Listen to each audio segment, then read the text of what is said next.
عرب مستعربہ کے جد اعلی سیدنا ابراہیم علیہ السلام اصلاً عراق کے ایک شہر اور کے باشندے تھے۔ یہ شہر دریائے فرات کے مغربی ساحل پر کوفے کے قریب واقع تھا۔ اس کی کھدائی کے دوران میں جو کتبے برآمد ہوئے ان سے اس شہر کے متعلق بہت سی تفصیلات منظر عام پر آئی ہیں، اور سیدنا ابراہیم علیہ السلام کے خاندان کی بعض تفصیلات معلوم ہوئی ہیں۔ نیز ملک کے دینی اور اجتماعی حالات بھی سامنے آئے ہیں۔ سیدنا ابراہیم علیہ السلام یہاں سے ہجرت کر کے شہر حران تشریف لے گئے تھے، اور پھر وہاں سے فلسطین جا کر اس کو اپنی دعوتی سرگرمیوں کا مرکز بنا لیا، اور دعوت و تبلیغ کے لیے یہیں سے اندرون و بیرون ملک آتے جاتے رہتے تھے۔ ایک بار آپ مصر تشریف لے گئے۔ فرعون نے آپ کی بیوی سیدہ سارہ علیہ السلام کی کیفیت سنی تو بدنیت ہو گیا، انہیں بری نیت سے اپنے دربار میں بلایا، لیکن اللہ نے سیدہ سارہ کی دعا کے نتیجے میں غیبی طور پر فرعون کی ایسی گرفت کی کہ وہ ہاتھ پاؤں مارنے لگا۔ اس کی نیت بد اس کے منہ پر مار دی گئی، اور وہ اس حادثے کی نوعیت سے سمجھ گیا کہ سیدہ سارہ اللہ کی نہایت خاص اور مقرب بندی ہیں۔ وہ ان کے اس وصف سے اس قدر متاثر ہوا کہ اپنی بیٹی ہاجرہ کو ان کی خدمت میں دے دیا۔ پھر سیدہ سارہ نے سیدہ ہاجرہ کو ابراہیم علیہ السلام کی زوجیت میں دے دیا۔ ابراہیم علیہ السلام ان دونوں کو لے کر فلسطین واپس تشریف لائے۔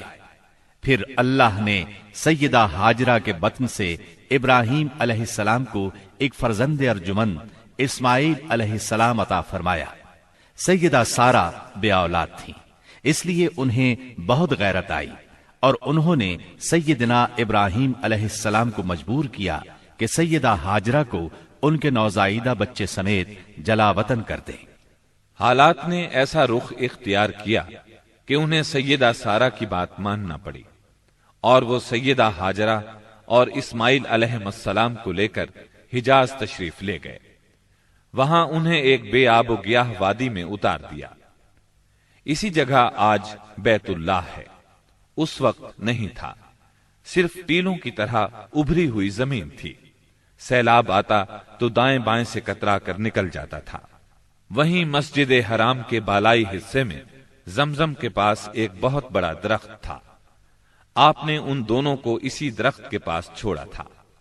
اس وقت مکے میں پانی تھا نہ انسان، اس لیے سیدنا ابراہیم علیہ السلام نے ایک توشہ دان میں کھجوریں اور ایک مشکیزے میں پانی رکھ دیا۔ اس کے بعد فلسطین واپس چلے گئے۔ ادھر چند ہی دن میں کھجوریں اور پانی ختم ہو گیا۔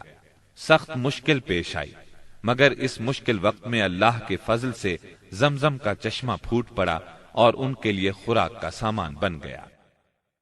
اسماعیل علیہ السلام جب جوان ہوئے تو جرہم قبیلے سے عربی سیکھ لی۔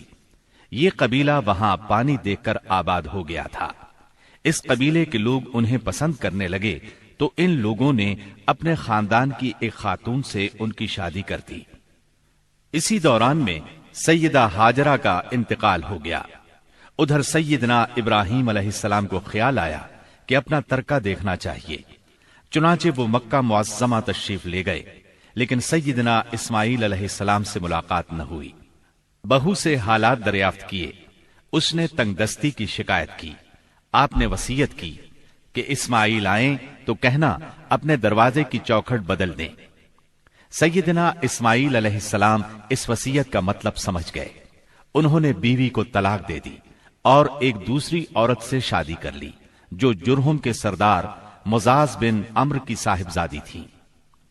ان کی دوسری شادی کے بعد ایک بار پھر سیدنا ابراہیم علیہ السلام مکے تشریف لے گئے، مگر اس مرتبہ بھی سیدنا اسماعیل علیہ السلام سے ملاقات نہ ہو سکی۔ بہو سے حال پوچھا تو اس نے اللہ کی حمد و ثنا بیان کی۔ آپ نے وصیت کی کہ اسماعیل اپنے دروازے کی چوکھٹ برقرار رکھیں، اور فلسطین واپس ہو گئے۔